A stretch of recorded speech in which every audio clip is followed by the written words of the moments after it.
बच्चों, मैं डॉक्टर विद्यानाथ मिश्र आप लोगों के सामने हिंदी विषय को लेकर उपस्थित हूँ।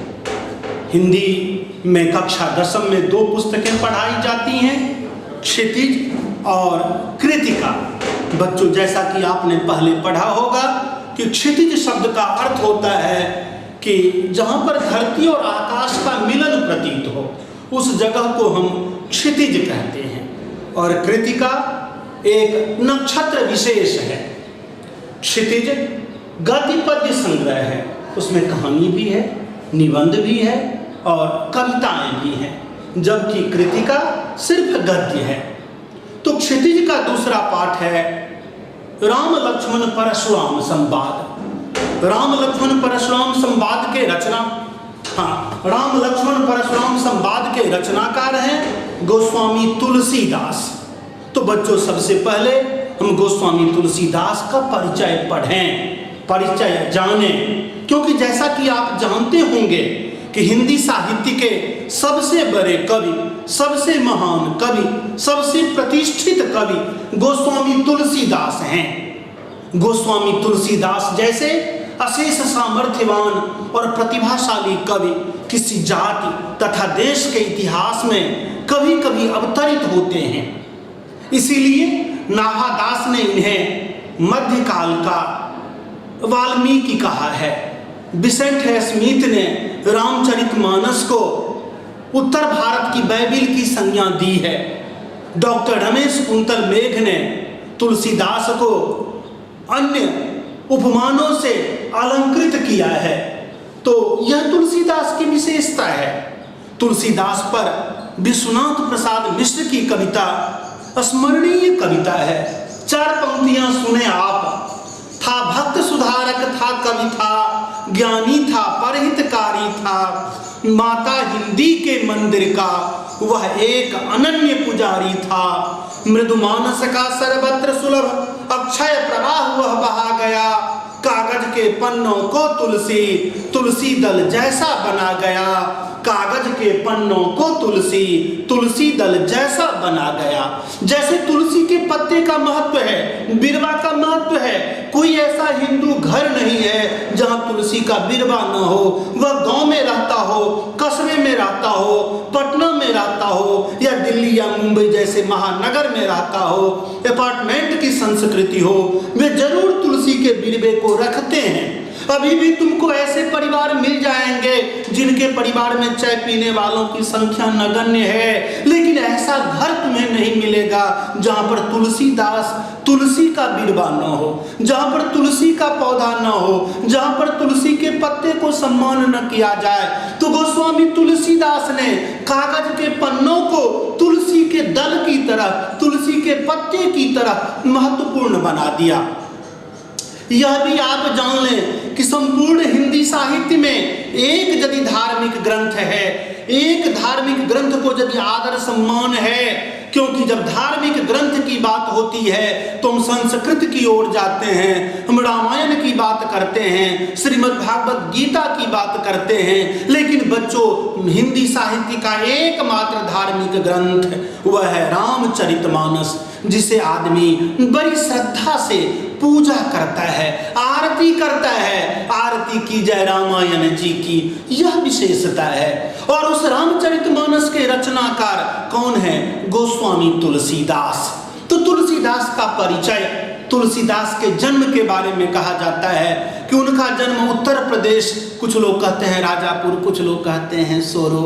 खैर, तुलसीदास जैसे प्रतिभावान और सामर्थ्यवान कवि को किसी जाति और धर्म से, किसी क्षेत्र से जोड़ना थोड़ा आसान काम नहीं है, न उचित काम है। क्योंकि कवि जो होते हैं वे किसी देश के नहीं होते, वे किसी जाति के नहीं होते।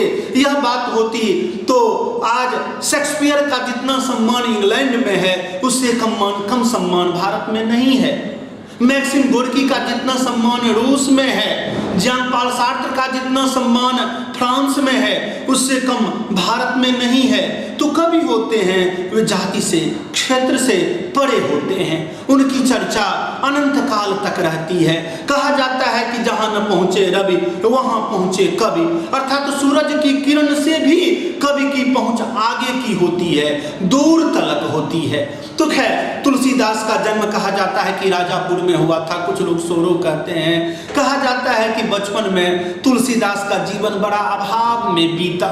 जन्म लेते ही माँ का देहांत हो गया।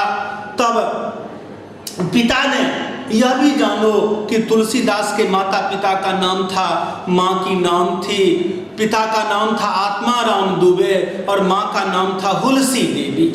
माँ का नाम हुलसी देवी, पिता का नाम आत्माराम दुबे। और वहाँ पर उनका पालन पोषण किसने किया?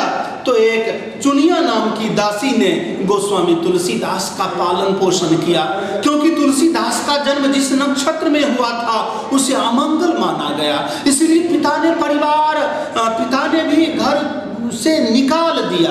तो चुनिया नाम की एक दासी ने उनका पालन पोषण किया। तुलसीदास ने कवितावली में बड़े दुख के साथ लिखा है, मातु पिता जग जाय तज्यो विधिहीन लिखे कछु भाल भलाई, कि माता पिता ने तो परित्याग कर ही दिया, विधाता ने भी कुछ मेरे भाग्य में अच्छा नहीं लिखा। यह तुलसीदास की बात रही। खैर, लेकिन तुलसीदास जब थोड़ा बड़े हुए तो उनके गुरु थे बाबा नरहरिदास। बाबा नरहरिदास से तुलसीदास ने विधिवत कह सकते हो शास्त्र चर्चा सुनी, शिक्षा ग्रहण की, वेद पुराण का अध्ययन किया। और जब वे बड़े हुए तो फिर वहाँ से लौटकर वे अपने घर आए। उनका विवाह हुआ रत्नावली से। लेकिन कहा जाता है कि निराला ने जैसे कहा है सरोजा स्मृति में कि दुख ही जीवन की कथा रही, क्या कहूँ आज जो नहीं कही। तुलसीदास का जीवन भी दुखमय ही रहा। रत्नावली से विवाह के कुछ दिनों के बाद कहा जाता है कि तुलसीदास कहीं गए थे। उसी समय में उनके साले साहब आए और उनकी पत्नी, तुलसीदास की पत्नी माने साले साहब अपनी बहन को लेकर अपने यहाँ चले गए। गोस्वामी तुलसीदास जब आए, घर लौटे बड़े उदास मन से, पत्नी की खोज में पत्नी के यहाँ रातों रात चल पड़े। बादल गरज रहे हैं, बिजलियां छिटक रही हैं, वर्षा हो रही है, भयाक्रांत वातावरण है। ऐसे समय में गोस्वामी तुलसीदास निकल पड़े, ससुराल की ओर निकल पड़े। रास्ते में उफनती नदी, नाविक को आवाज दी गई, नाविक ने आवाज पर ध्यान नहीं दिया। गोस्वामी तुलसीदास एक शव के सहारे नदी को पार किए। नदी को पार कर वे जब गए, ससुराल गए, अपने घर में गए, दरवाजा खटखटाए, पत्नी ने दरवाजा को नहीं खोला तो कहा जाता है खिड़की के सहारे, खिड़की के पास एक रस्सी लटकी हुई थी। तुलसीदास उसको पकड़कर घर में प्रवेश किए, लेकिन सचमुच वह रस्सी नहीं थी, वह सांप था। लेकिन कामातुरा नाम न भयम न लज्जा। जो कामी व्यक्ति होता है, प्रेमी व्यक्ति होता है, उसको न भय होता है न उसको लज्जा लगती है। तो तुलसीदास वहां पर निकल पड़े, घर गए। लेकिन पत्नी की डांट पड़ी, पत्नी की बहुत ज्यादा डांट पड़ी। पत्नी ने कहा कि लाज न लागत आपको दौरे आयम साथ, धिक धिक ऐसे प्रेम को कहाँ कहूँ मैं नाथ, अस्थि चर्म मय देह मम तामे ऐसी प्रीति, हो तो जो श्री राम महा होत न तो भव भीति। क्या स्वामी आपको लज्जा नहीं आई कि आप दौरे चले आए? यदि ऐसा प्रेम राम के साथ होता तो सांसारिक विघ्न बाधा से आप मुक्त हो गए होते। पत्नी की वह बात तुलसीदास के लिए, पत्नी की वह बात तुलसीदास के लिए अमृत का काम किया। वहीं से तुलसीदास का रास्ता निकलता है। उसी समय में घर छोड़कर आ गए, फिर अयोध्या, बनारस, चित्रकूट, बनारस, अयोध्या आते रहे, घूमते रहे, जाते रहे और फिर काव्य में रम गए। और काव्य में रम गए तो फिर एक एक पन्ना तुलसी के पत्तों से भी ज्यादा महत्वपूर्ण हो गया।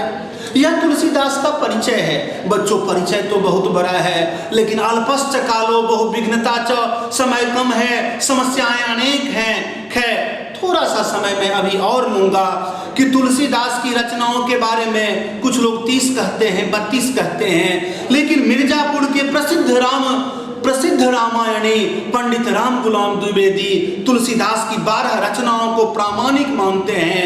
रामचरितमानस, दोहावली, कवितावली, रामलला नहछु, बड़बई रामायण, वैराग्य संदीपनी, पार्वती मंगल, जानकी मंगल, श्री कृष्ण गीतावली, विनय पत्रिका आदि।